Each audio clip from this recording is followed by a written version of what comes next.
Hey guys, coL.qxc's here. Today I'm going to be doing part 2 of my Legacy of the Void review following BlizzCon. In part 1 I went over some of the out-of-game changes such as Archon mode, Commander mode, automated tournaments, as well as some of the more broad changes to the game itself, changing the number of starting workers and amount of resources per base and what that means for the game. In part number 2, this part that you're watching right now, I'm going to be talking about all the changes for every single race and every single unit, not just the new units, but also some of the tweaks that they've made to the old units and what that means for the future of StarCraft. So join me now, and we're going to start off with Terran. So, we're going to start off with the new units. The first one is the Cyclone. The Cyclone is building, it comes out of the factory, and it basically locks onto a target, and once it locks on, it has a continuous moving shot, similar to the Phoenix, at pretty high range. Moves about as fast as Stalker, and it appears to just dominate everything. The Cyclone has been one of the units that people have complained about the most, and for good reason. I mean, in the show matches that we saw, the Cyclone basically just crushed and won games on its own. Of course, this is not even beta yet, so all the numbers, all the units are subject to change. The hard part about judging the Cyclone is we didn't really see the situation in which it's really bad, and so that makes it hard to say like where does this unit actually fit in the Terran army. Right now it seems to fulfill this role of a unit that can be out on the map and fight against things like Stalkers before Stim is done. Because of course once you have Stim, Marine Marauder is pretty effective against most things that don't do splash damage, but there's a huge timing window in every single Terran game right now where there's really not a whole lot of opportunities to be out on the map until you at least get a significant amount of supply. 2, 4, 6 Marines don't do very much, but once you get 10 Marines, add a Marauder or 2, maybe have Concussive Shell, you start getting an army that can actually do something, even against a larger amount of supply from the Protoss army. One Cyclone seems to be very effective, though. It has a relationship that appears to be kind of like a Stalker to a Marine or Stalker to slow Zerglings, in that it can just do a lot of damage at a distance, or, well, it does damage at a distance, and it's fast enough that it's not taking damage in return. Definitely we'll have to see what the main weakness of the Cyclone is. I'm pretty sure it's supposed to be just mass low supply units, so that their lock-on isn't very effective. They don't have any splash damage. Anything that can actually catch up to them and overwhelm them should be able to take them out. Yeah. It definitely seems like it fulfills a unique role within the Terran army, kind of a long-ranged, mobile ground unit. The next unit for Terran, so every race got 2 new units, except Protoss, which got 1 and has 1 more potentially that's going to come through, and there were a whole bunch of changes to existing units. So the next unit from Terran is the Herc. And the Herc is basically, I'm thinking of it as like Rambo. It's kind of a beefier bio unit. No, it's more like Batman. It's like Bat Rambo. It's like Rambo Man. It's a beefier bio unit that has a melee attack. It can be upgraded to do splash damage. But the cool part is that it has a grappling hook. And it can grapple not only to enemy units, but also to allied units, which allows it to get into the fray. It can kind of course, kind of dodge terrain. You can see it grapple up cliffs or down them, as the case may be. And this unit feels like it's kind of fulfilling the role of a Firebat. It's the tankier frontline melee unit that Bio has been kind of desperately wanting for a long time. The only question here is that the Herc may kind of tread on the toes of the Hellbat a little bit. It seems like they fulfill similar roles. Of course, the Herc being a bio unit would synergize better with bio upgrades. But this unit, it seems like the 2 new units that Terran got are ways to kind of plug some of the gaps that they have with the early game. The Herc is another unit that can pretty easily be out on the map, be aggressive early on without any real upgrades. So perhaps another alternative to Hellions, or just to that early Marine Marauder pressure. Okay, some of the changes to previous units, or existing units, I guess. Siege tanks can be picked up and dropped while still sieged by medevacs. And this is a huge change, really. I could see it not being quite as critical against Protoss. Stalkers, Photon Overcharge, some of the air units can intercept the medevac pretty early on. But against Terran, especially, depending on how some of the other new units play out, I could see this being just an absolute meta changer. Those siege tanks are incredibly strong in TVT and also to TVZ. Pre-layer tech, Zerg doesn't really have a good way to limit medevac mobility. Queens, of course, will stop them if they get too close on creep, but you could easily kite those queens off of creep using that tank. It seems like it opens up a whole new realm of possibility for early build orders and early aggressive options. Seems like a really interesting change. Potentially too strong. There may have to. I wouldn't be incredibly surprised if they undid this change, or made it so there was some kind of cooldown or something, or like the tank could be picked up while siege but drops unsiege or something like that. Thors now have self-repair, and it's basically just a channeling heal. I'm not super sure what the intent here with this one is. I don't know why Thors are getting a heal. It doesn't feel like the heal was the issue with the Thor. It wasn't like we didn't use them against Protoss or Terran because they were getting attritioned. It was more like they just didn't do anything in those matchups. But it will definitely make Thors more useful against Zerg and a lot easier to use in general. Pulling SCVs, a couple of SCVs to repair a low hit point Thor can be kind of annoying. Banshees, this is another huge TVT change, and I think a pretty significant Terran versus Zerg change in that they now have 7 range and start with Cloak, which I'm not exactly sure what the deal with Cloak is, because I thought I remembered in the show match they researched Cloak, but on another page it says that they come with Cloak, so I'm not exactly sure what's going on there. But 7 range and Fusion Core upgrade that makes them move faster than, I think about as fast as an Oracle. Basically able to escape any detection.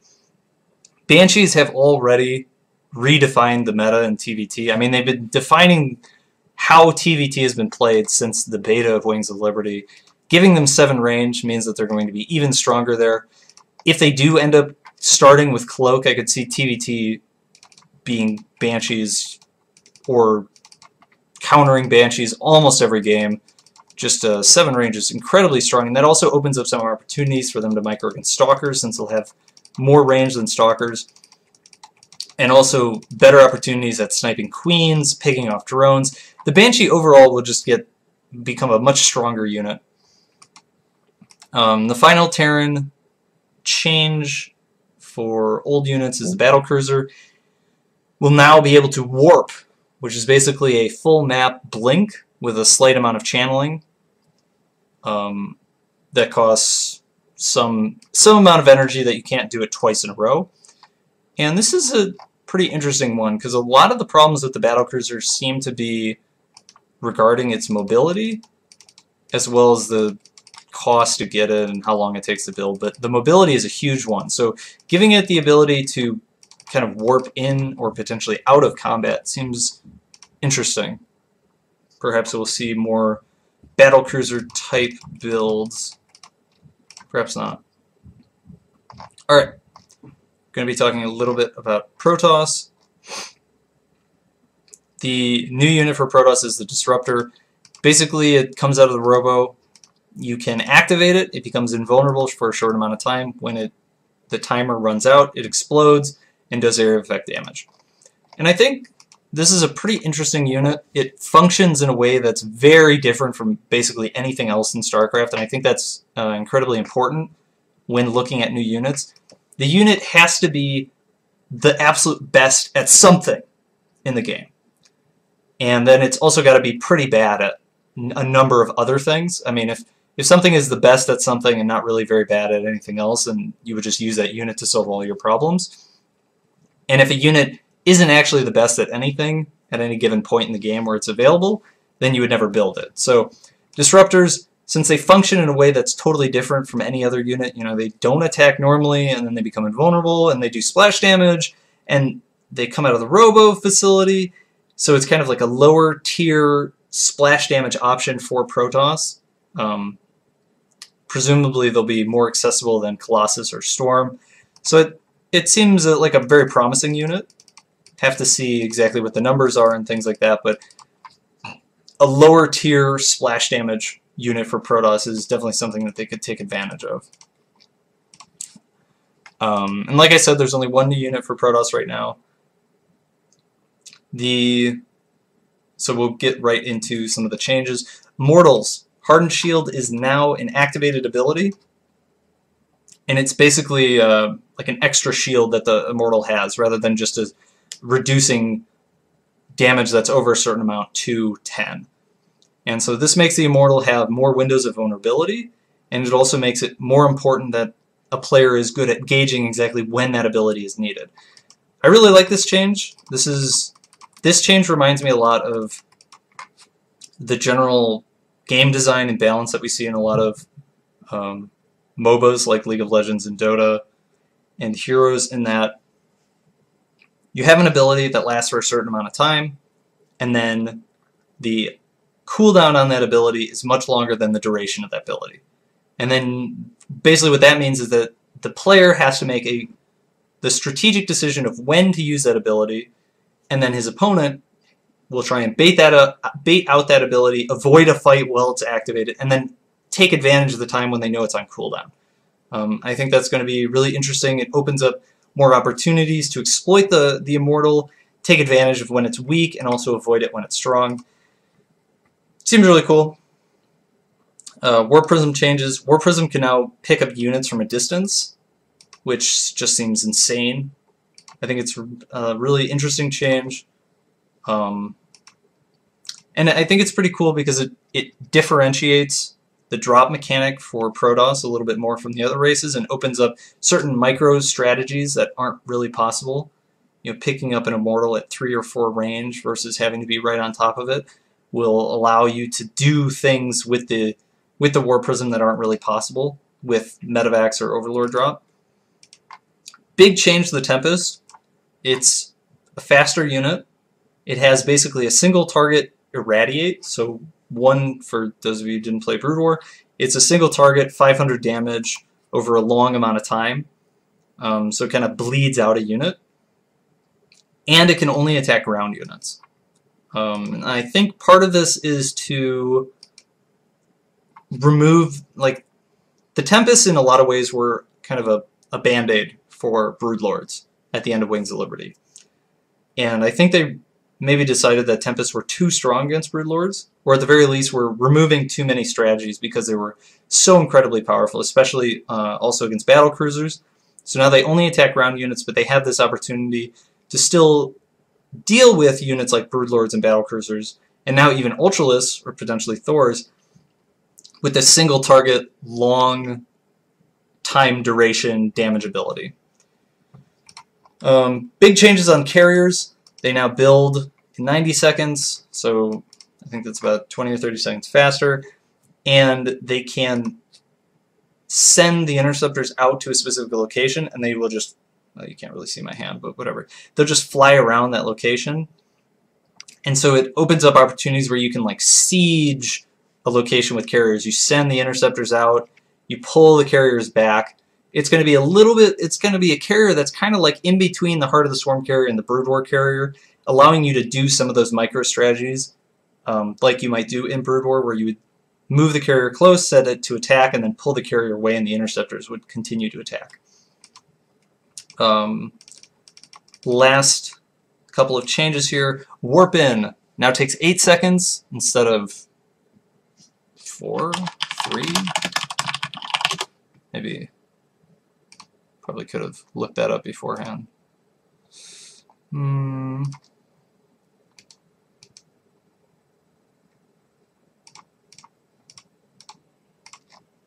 I don't actually know how long it takes for units to warp in. Well, it's going to be longer. Probably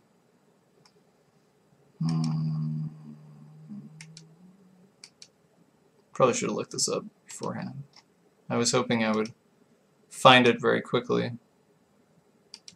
5 seconds. So instead of warp gate taking, or warping in unit taking 5 seconds, it'll now take 8. It's a pretty significant change there. And the unit now takes bonus damage. The page says they take 200% damage, and I'm not sure if that's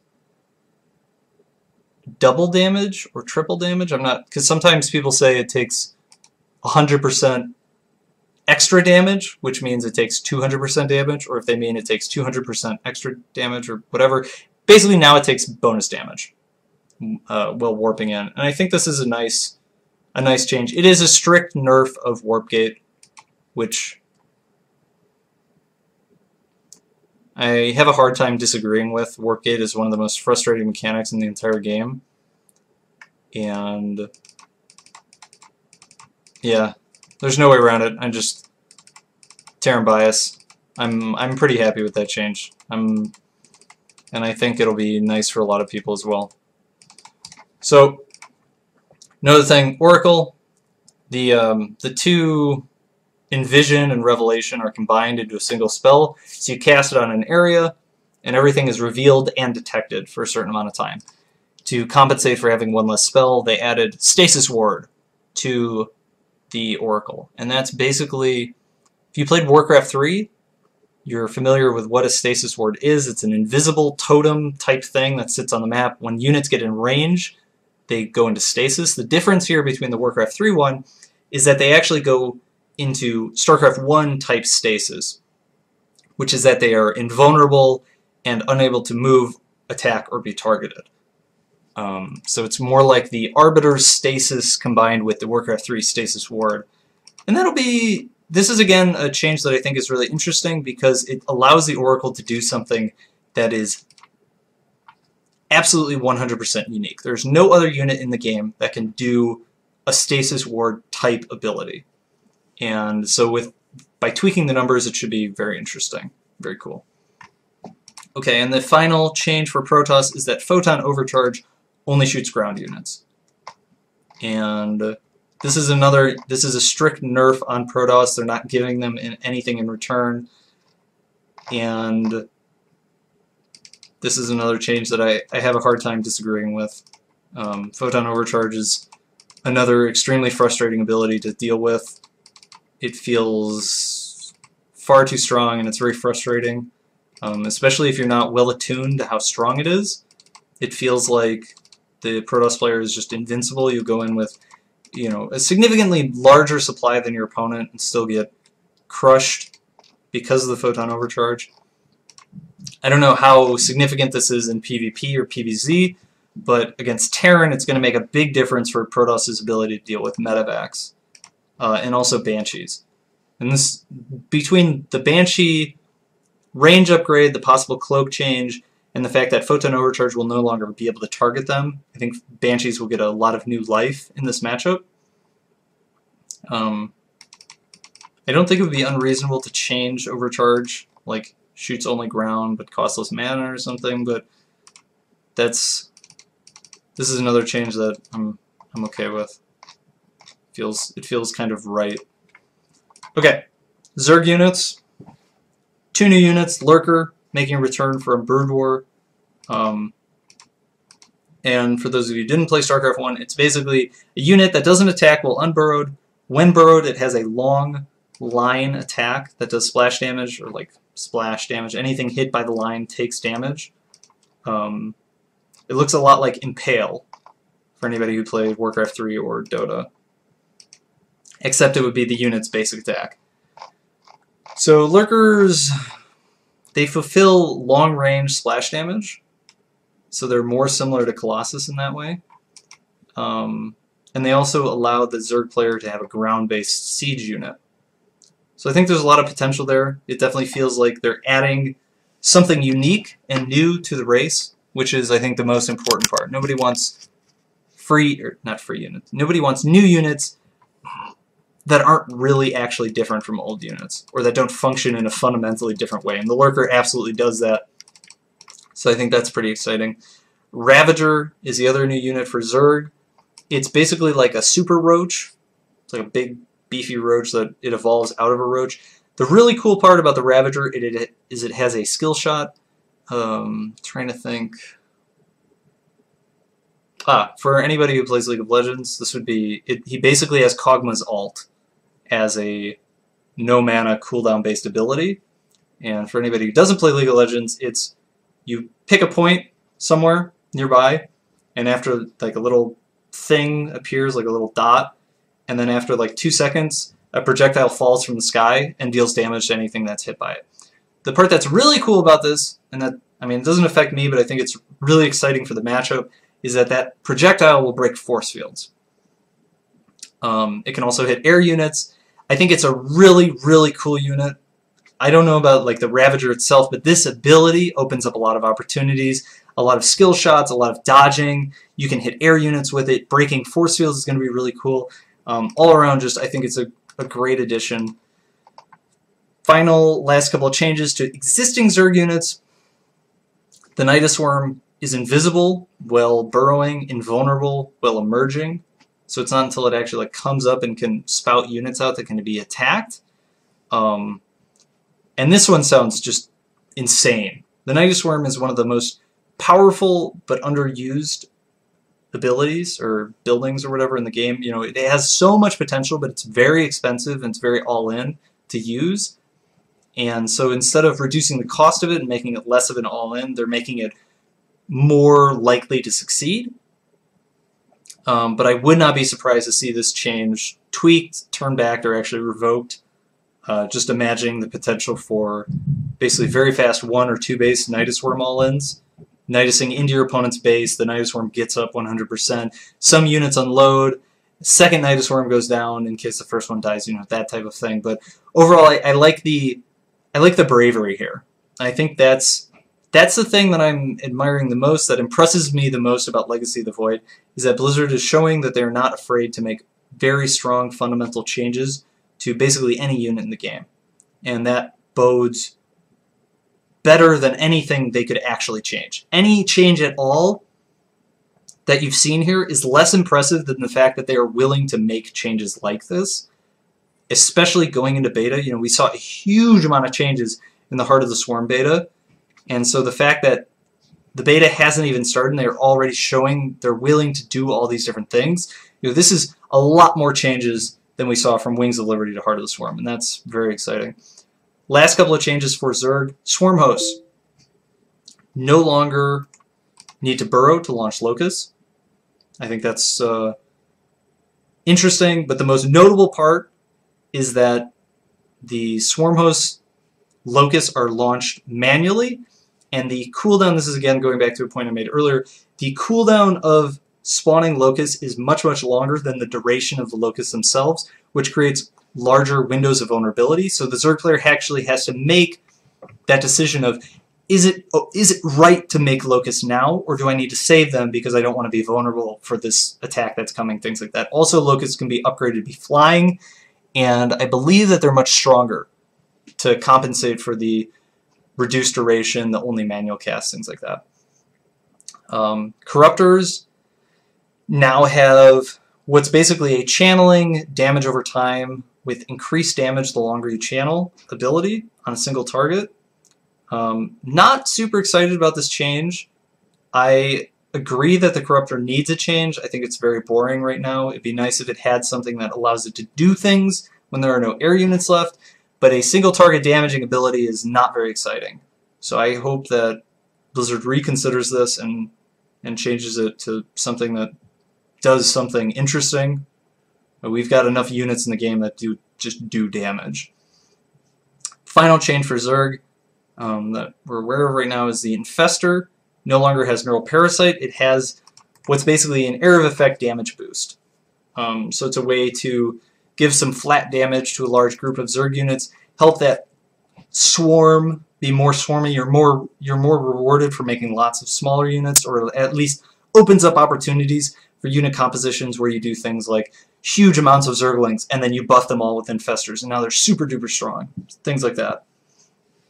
And that basically wraps up all the changes that I'm aware of. I think virtually all the gameplay changes that were announced or made available at BlizzCon. Overall, I think it's a very promising expansion, much more promising than Heart of the Swarm. Heart of the Swarm, in a lot of ways, was more than anything else a fix for the meta of Wings of Liberty, which was Infestor Broodlord, that just dominated everything. It was very frustrating to play against. It felt... There were a lot of things wrong with the end of Wings of Liberty in terms of gameplay. Heart of the Swarm definitely fixed all that, but I don't feel like it brought a huge amount of new things. StarCraft was still StarCraft, and Legacy of the Void looks like it's going to be redefining a lot of the fundamentals of StarCraft with the base resources changed, adding a lot of new units, changing fundamentally how some of the old units interact with each other, and just cleaning up some of the more frustrating parts of the game, things like the Swarm Host, Warp Gate, Photon Overcharge, and it's a little different from, it's not like these things are being removed, they're being tweaked in a way that they're more bearable, I guess is the thing. I wouldn't be surprised to see some Terran nerfs through Legacy of the Void beta, or at least when it gets announced. But I'm not sure exactly what those would be. It's hard to speak from a Terran perspective. You definitely get a much better feel for what feels like wrong or unfair, or what would frustrate newer players the most in the other races, the races you play against. And that's the other thing here, is I feel like Blizzard is doing a really smart thing in making the game more accessible, not really making 1v1 a ton different. That starting worker change is really good for new players and really good for accelerating competitive play. You just start farther into the game. There's more action. There's less just twiddling your thumbs, browsing Reddit while you build workers for 2 minutes type of thing. And that's really exciting. And just in general, it feels like Blizzard is really taking a stand with this. They have a lot of strong ideas and strong opinions, and they're willing to put them into action. And that's what's really cool for me. Very excited for Legacy of the Void. I hope that the beta starts sooner rather than later. I don't know. We don't really know when that's going to be yet. Anyway, I'm coL.qxc's. This has been QXC's view on Legacy of the Void. Hope you guys enjoyed it, and I'll see you next time.